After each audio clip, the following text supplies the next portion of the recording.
அசிங்கமா இல்ல. இது வரைக்கும் விஜய் அவர்களை பார்த்து மட்டும் பயந்த இந்த திமுக அரசு வாய்ஸ் ஆஃப் சரத் அப்படின்னு சொல்லி ஒரு தம்பி வீடியோ போடுவான்.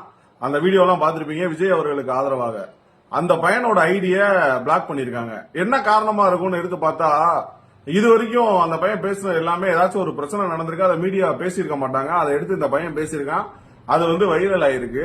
அப்படி ஒரு விஷயம் ஆறுது விஜய்க்கு ஆதரவா இருக்கக்கூடிய ஒரு காரணத்தினால இன்னைக்கு அந்த பையனோட ஐடியா கவர்மெண்ட் லா என்போர்ஸ்மெண்ட்ல பிளாக் பண்ணிருக்காங்க. இந்தியால இது அவைலபிள் இல்ல அப்படின்னு சொல்லிட்டு. இது எவ்வளவு பெரிய ஒரு வெக்கக்கேடான விஷயம்.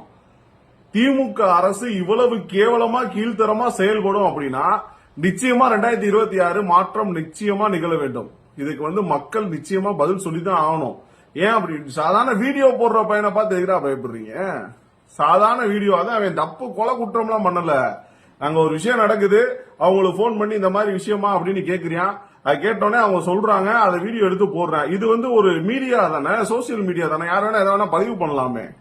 திமுக பத்தி தப்பா பதிவு பண்ணக்கூடாதுன்னு எது இருக்கா? அதுக்கு உடனே நீங்க ஐடியா பிளாக் பண்ணுவீங்களா? தயவு செய்து திமுக அரசாங்கம் உங்களுடைய அராஜகத்தை தயவு செய்து நிப்பாட்டிக்கங்க. இது போன்ற தொடர்ந்து கேவலமான செயல்களில் ஈடுபட வேண்டாம்னு தாழ்மையுடன் கேட்டுக்கிறேன். தயவு செய்து திருந்துங்க.